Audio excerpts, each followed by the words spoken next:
किल्ले रायगड पुन्हा एकदा कुत्र्याच्या समाधीवरनं चर्चेत आलंय. हो, चर्चेत आलं. संभाजीराजे यांनी ही कुत्र्याची समाधी काढून टाकावी यासाठी मुख्यमंत्र्यांना पत्र दिलंय. रायगड पोलिसांनी या ठिकाणी एक अंमलदार आणि 3 कर्मचारी असा बंदोबस्त तैनात केलेला आहे.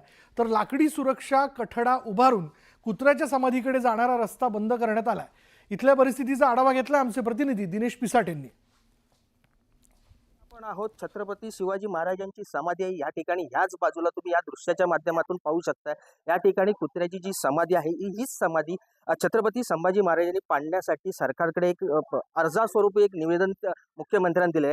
सरकार मुख्यमंत्री या निवेदनाकडे किंवा या पत्राकडे कशा पद्धतीने पाहतात हे पाहणं आता महत्त्वाचं ठरणार आहे. याआधी या ठिकाणी काही संघटनांनी याच ठिकाणचा हा जो वाघ्या कुत्र्याचा जो पुतळा आहे तो काढण्यात आला होता. मात्र शासनाने परत त्या ठिकाणी तो पुतळा बसवण्यात आलेला आहे. मात्र आता सध्या या राज्यामध्ये नागपूर आणि कबरीचा विषय चालू असताना पुन्हा एकदा रायगडवर या कुत्र्याच्या पुतळा काढण्याचा जो विषय आहे हा परत एकदा चर्चेत आलाय. यामुळे महाराष्ट्रामध्ये वाद निर्माण होण्याची शक्यता निर्माण होत आहे. यासाठी रायगड पोलिसांनी या ठिकाणी 4 पोलिसांचा असा बंदोबस्त ठेवण्यात आला आहे. मात्र या ठिकाणी आता पुढे हा पुतळा काढण्यात येईल का तसाच ठेवण्यात येईल याकडे पाहणं आता महत्त्वाचं ठरणार आहे.